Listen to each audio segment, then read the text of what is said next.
Hello. Hey guys, it's an absolutely beautiful weekend in southern New Jersey. It's Saturday and it's supposed to get up into the 70s today, so I am super excited. I have a ton of Christmas decorating to take down and just a busy weekend, but I wanted to take this opportunity to kind of sneak out here and get a quick video and to explain some of the big plans that we have coming up for spring. Hooray, I'm so excited. Okay. So if you follow me on Facebook or Instagram, you may have heard me talking quite a bit about an upcoming veggie garden. So I want to go over my ideas for that space with you and show you what my thought process is, because we're going to be starting that really soon. Spring will be here before you know it. We're going to take off this gate. This gate is new, but you know, as plans change and things progress, you kind of have to move and flow with it. So this gate's going to come down and I'll explain why in just a second. So this gate will come down, but the arbor is going to stay. I actually may have to replace the roses on this arbor, which would make me very sad, but I believe that they may have rosette. I don't even want to get into it. I closed my eyes when I saw what looked like some witch's broom forming on them at the end of the season, and I clipped it way back hoping I could save it. So hopefully I have. I'm not going to give it too long though. If I see anything strange happening, it's going to come out super quickly, because as you guys know, if you're familiar with rosette at all, it is a rose terminator and it's going to affect other roses in my garden, which I can't have. So anyway, sorry about that. I'm kind of getting off the beaten track there. Okay, so if you've watched any of my other videos, you'll know I converted this one-car garage that we have here into more of a shed space, which has turned out fantastic this past season.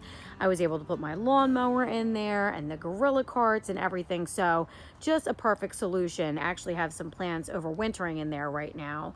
It does get the light from the windows here, and there's windows on either side of the garage as well. We're going to fill this whole area with gravel. And then we're going to place some raised beds on top after we get all the asphalt out. And just to show you how messy, I have tried so hard to just not even show you guys this area. It is a hot mess. It really is. But doesn't everybody have like these areas that they don't love? There's my reindeer that I have to put away.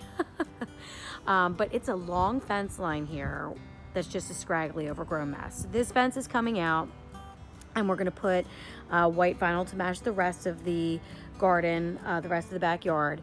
And then I'm going to remove all of this overgrown ivy and just have a clean slate, all gravel. I do have some big plans about what's going to be going along the new fence, but I'll share more of that with you when I know more about it. Big project plan for along this fence line. And swing around here. This is a very long driveway, guys. So when the asphalt comes out and the gravel goes in, I still have a ton of space behind me to park 1 or 2 cars if we wanted. So we're not really losing out. I'm just gaining all of this space. So another thing that I have planned, I bought a whole bunch of dahlia tubers. I did plant some breakout dahlia last year, and I was absolutely just smitten with them. I thought they were just gorgeous and beautiful. So this year, dahlia tubers all along both sides of the fence here, and it's going to be great because, as you guys may know, the dinner plate dahlia, they get quite tall, and the blooms themselves, they're not called dinner plate dahlia for nothing. They're huge, so they do require staking, and I'll be able to stake them against this the pickets and kind of do a weave with some twine to hold the dahlias up. And I can just picture it in my mind, these big beautiful dahlia blooms. Oh, I'm so excited. Wish me luck, guys, because that's definitely new for me. And then on the other side of this fence, I've got Jude the Obscure roses and Sweet Romance lavender. I know it's so hard to picture how beautiful everything looks and will look, you know, in these dormant phases, but I'm just super excited about it. I do also have some just low planted here. They look awful right now, but they'll come back. It's called Marcus Meadow Sage. It's a dwarf sage, and they fill in really nicely and beautifully. Is that Siri? It's telling me information about dahlia tubers from my watch right now. That's hysterical. But a prolific rebloomer. I sheared it back and it fills in really nicely with blue flowers, all bluish purple flowers all season. Okay, so another big change. This was not planned. This kind of just happened. We discussed with the boys about removing the swing and they're totally okay with it. We are planning on getting a dog in the summer and we were planning that anyway, but we kind of folded that into the conversation about taking the swing down to soften the blow, and they're super excited about a dog. They barely play with this swing set, unfortunately, because I would love them to. And if they were bonkers for this swing and they wanted to stay, I would keep it up for as long as they wanted, truthfully. I did not press the issue. My oldest actually said, "Mommy, I love your garden and I'd love to see you plant more." So that really touched my heart. And he likes to go out in the garden too. So anyway, this swing is coming down and I'll be able to have a cohesive, joined beds. I have plans to put some trees back there, a bench, some more hydrangeas, some perennials, just really pack the space, because before the swing was here, you guys didn't see, we had cohesive flowing beds here. I had another tree here. It was actually diseased. It was a quite large oak tree that had been here since I moved in, and it really just had problems. So we had that completely removed, but there was also rhododendrons and azaleas and thick mass planting back here that you guys didn't see and that we had removed for this swing. So I kind of feel bad about that, and now I want to recreate it and make it happen again. Okay. So then along the side here, I've got along this fence, and that's the same fence that we're gonna have on the other side.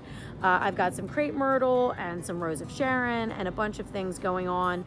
So I may do a video on some Crape Myrtle pruning too. I've done some research on that. I'm new with the Crape Myrtle, but I've also heard, you can really butcher them, and they refer to it as actually Crape Murder, which is kind of funny. But yeah, if you prune them improperly, they can just take on a really crazy shape and be weak and spindly. So I'm going to follow the proper suggestions on my Crape Myrtle pruning so that I have nice strong canopies growing along the top there. There's 3 of them, and I envision them kind of all growing and intermingling together, but have that strong structure also, so the blooms aren't flopping.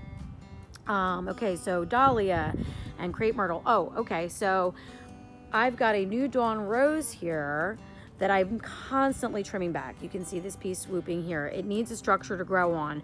So I looked up some plans online, and Mark is gonna build me a little pergola, a wall mounted pergola. So there's not gonna be like big posts or anything like that. It's gonna be wall mounted above the garage door for that new dawn rose to kind of spread its wings and grow. It wants to grow, and every year I'm chopping it, and every year I don't wanna chop it. So now it's gonna have more space. So I'm envisioning, veggie bed here. I have all sorts of seeds I've already started buying. This is new for me, guys. So hang in with me. I'm learning, and I may have a lot of plants that I just buy already growing just for this first phase, and maybe next year I'll get more into doing some stuff from seed. But I will do some things from seed, some beans and things that I've done in the past, some peas. So I look forward to that. And I also bought some other seeds, some nasturtium, and some other annuals that I'll plant in the veggie beds to draw the pollinators into the vegetable garden. So I'll be doing that. This is going to be more of a potager, if you will, a vegetable / flower garden. I want it to kind of be a combination of the two. And I'm also planning, I have a new fountain, guys, on order from Campania International. You guys know I love my fountains. So I have a new fountain on order from them, and that's going to be incorporated into this space as well. I'm going to do either a circular or a square form, probably in this area, trimmed out with boxwood, and because I want to be able to see the fountain from our backyard, and have that be a centerpiece, and then fill in the boxwood with maybe some sage or lavender or some kind of perennial, and some taller growing annuals maybe in that space. So I'm gonna have that. I'm getting a little overwhelmed just thinking about it, but you just gotta kind of take it one step at a time. You can see I've got like my little stash of plants here. There's my window box still looking so pretty. But just one step at a time. I think once we break ground here and get some of this asphalt taken up, it's going to be reality then. Then it's going to be full on veggie garden mode. So from here, it's going to start about here.